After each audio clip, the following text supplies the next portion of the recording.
بہرحال یہ حجاج ابن یوسف کی پھر اخیر بڑی بری ہوئی ہے نا، یعنی یہ پھر بعد میں ولید ابن عبد الملک بنا، عبد الملک بن مروان کا بیٹا خلیفہ، اور اسی دوران ولید نے یہ مہم چلانی شروع کی کہ کیونکہ اس کے باپ نے وصیت کی تھی کہ میرے مرنے کے بعد میرا بیٹا ولید بنے گا، اس کے بعد اس کا چھوٹا بھائی سلمان بن عبد الملک بنے گا. تو اس نے یہ مہم چلائی کہ نہیں، میرا بھائی نہیں بنے گا، میرے مرنے کے بعد میرا بیٹا کیوں نہ بنے. یہ تحریک اس نے چلائی. جب یہ تحریک چلائی نا تو سارے گورنر، آپ کو پتا لائی لاگ ہوتے ہیں، سارے مان گئے. ایک گورنر ایسا تھا جس نے کہا کہ نہیں، وہ عمر بن عبد العزیز تھے، مدینہ شریف کے گورنر عمر بن عبد العزیز رحمہ اللہ تعالی. وہ بہنوئی بھی تھے اس کے ولید کے. مروان کے دو بیٹے تھے، ایک عبد الملک اور ایک عبد العزیز. عبد العزیز کا بیٹا عمر بن عبد العزیز ہے، یہ بھی مروان کی اولاد ہے. لیکن دیکھ لیں، اور اسی لیے ہم کہتے ہیں نا آل امیہ میں عمر بن عبد العزیز. مولانا طارق جمیل صاحب کو میں کہتا ہوں نا آل امیہ میں عمر بن عبد العزیز.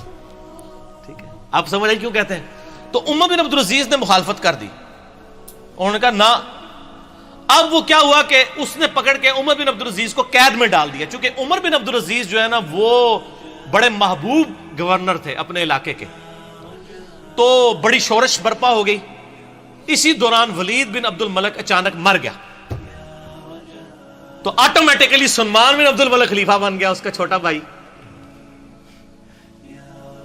اور ان کی بہن تھی فاطمہ، وہ عمر بن عبد العزیز کی بیوی تھی. اس لیے کہتے ہیں فاطمہ سے زیادہ طاقتور عورت کبھی نہیں گزری، کہ جس کا باپ بھی 3 براعظموں کا خلیفہ، جس کے 4 بھائی 3 براعظموں کے خلیفہ، اور جس کا خاوند بھی 3 براعظموں کا خلیفہ. اور بڑی درویش عورت تھی وہ فاطمہ بنت عبد الملک بن مروان. تو فاطمہ جو تھی نا درویش عورت، اس کی بیوی. اب وہ سلمان بن گیا خلیفہ. سلمان جب خلیفہ بنا تو اس کو یہ چیز معلوم تھی کہ میری خلافت میں سب سے بڑی کنٹریبیوشن عمر بن عبد العزیز کی ہے. ٹھیک ہو گیا. یہ اس کے دماغ میں تھا کہ اگر عمر بن عبد العزیز نہ ہوتا تو میرا بھتیجا اس وقت خلیفہ ہوتا، اور مجھے تو اس نے معزول کر دیا تھا میرے بڑے بھائی نے. تو اس لیے وہ ان کو یعنی آگے آگے رکھتا تھا. مسجد نبی شریف کی امامت بھی کراتے تھے. انس بن مالک کے بارے میں سنن نسائی میں آتا ہے کہ میں نے رسول اللہ صلی اللہ علیہ وآلہ وسلم کے بعد بڑے عرصے کے بعد کسی ایسے شخص کے پیچھے نماز پڑھی ہے جو بالکل نبی علیہ السلام کے طریقے پہ ہمیں نماز پڑھاتا ہے، اور وہ عمر بن عبد العزیز ہے. 99 ہجری میں خلیفہ بنے، اور 101 ہجری میں صرف 38 سال کی عمر میں آل امیہ نے زہر دے کے ان کو شہید کر دیا. ٹھیک ہو گیا. تو عمر بن عبد العزیز جب خلیفہ بنے تو یعنی یہ گورنر تھے اور سلمان خلیفہ بن گیا. پھر انہوں نے مشورہ دیا کہ حجاج ابن یوسف کو معزول کیا جائے، یہ ظالم آدمی ہے. اس نے کہا حجاج نام کے جتنے بندے ہمارے گورنمنٹ میں ہیں سارے معزول، جیلوں میں ڈلواؤ ان کو. ٹھیک ہو گیا. اب جب یہ جیلوں میں گئے نا تو محمد بن قاسم کا بھی رگڑا لگ گیا، جس نے یہاں پہ، وہ حجاج ابن یوسف کا کیا تھا، رشتہ دار تھا نا، بانجا تھا نا، بانجا یا بھتیجا. تو اس کو پھر مفتے میں رگڑا لگ گیا، اس کو پھر بلا کے جیل میں ڈالا گیا. وہ کہتے ہیں نا جی وہ بعد جیل پاتا سی اس لیے کہ پیچھے خلیفہ چینج ہو گیا تھا. تو حجاج ابن یوسف کے جتنے بھیجے ہوئے تھے نا، اس کو چونکہ وہ گورنری سے گیا تو اس کے بھی سارے فرستادے فارغ ہو گئے. اور پھر یہ خیر بڑی بری موت مرا، یعنی اس کو پھوڑے نکل آئے اور پیپ نکلتی تھی. پھر مرتے مرتے یہ کہتا تھا کہ جی اللہ تعالیٰ تو ماں سے زیادہ محبت کر، جو ساڑھے لوگ بھی کہتے ہیں. حسن بصری کو کسی نے بتایا کہ وہ تو کہتا ہے کہ جی اللہ تعالیٰ کی رحمت تو میرے گناہوں کو تو اس کے سامنے کچھ بھی نہیں ہے.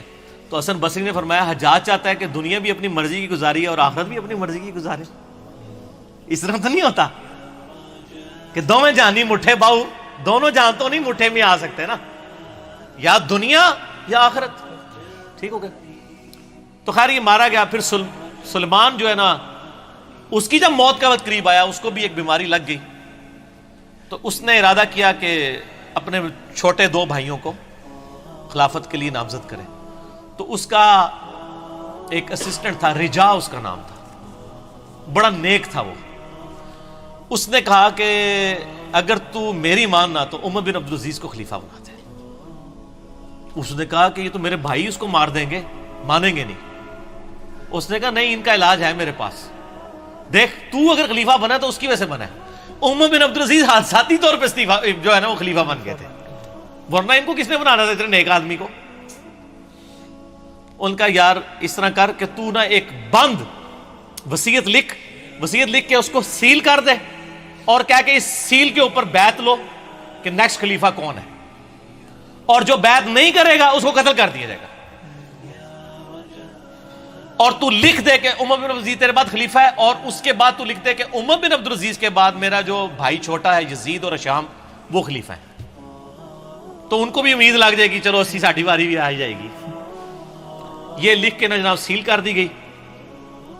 اب سیل لے کے جب باہر آئی میدان جنگ میں، خیمے سے باہر نکلے اور کہا جی امیر المومنین نے اپنا سکسیسر مقرر کر دیا ہے، اس کے اندر اس کا نام ہے، تو بیعت کرو بند پہ۔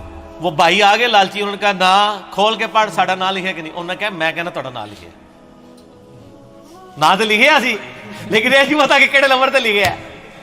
ٹھیک ہو گیا۔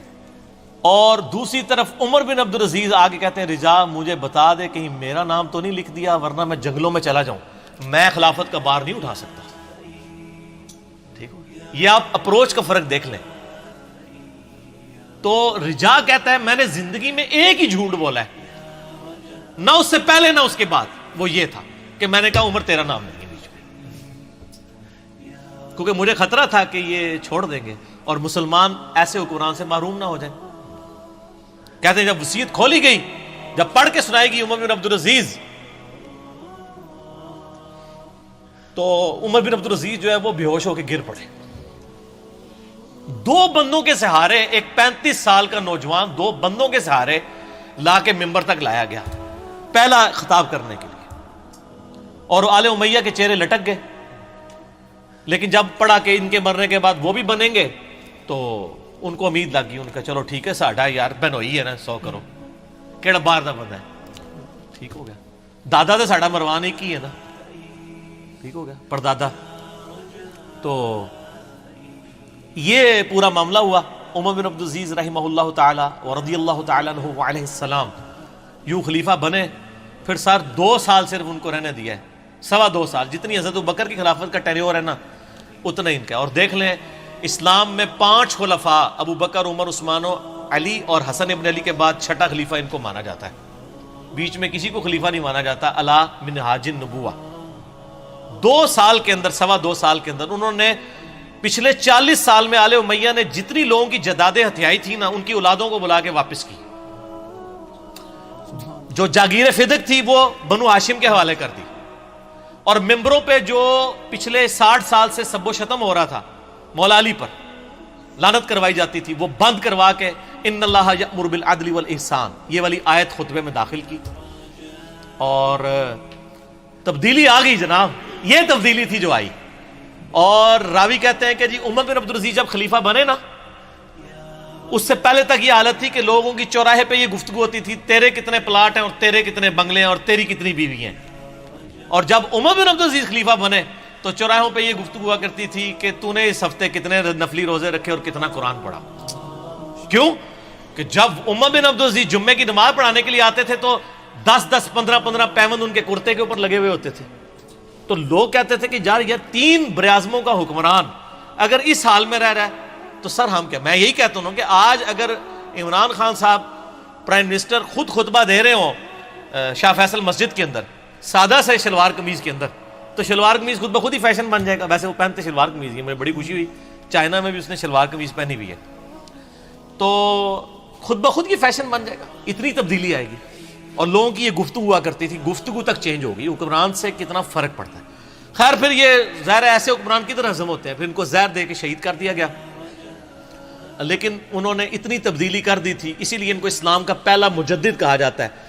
یہ واحد مجدد ہے اسلام کی ہسٹری میں جس کو سنی اور شیعہ دونوں مجدد مانتے ہیں، اس کے بعد کسی مجدد پہ متفق نہیں ہے سوائے امام مہدی 12ویں مجدد کے، 12ویں خلیفہ کے۔ یہ ہیں وہ شخص عمر بن عبدالعزیز۔ چونکہ حجاج ابن یوسف کی بات تھی تو حجاج ابن یوسف کا انجام بھی بتانا تھا، اس کے ساتھ یہ ساری چیزیں جڑی ہوئی تھی، تو میں نے بتا دی اس لیے۔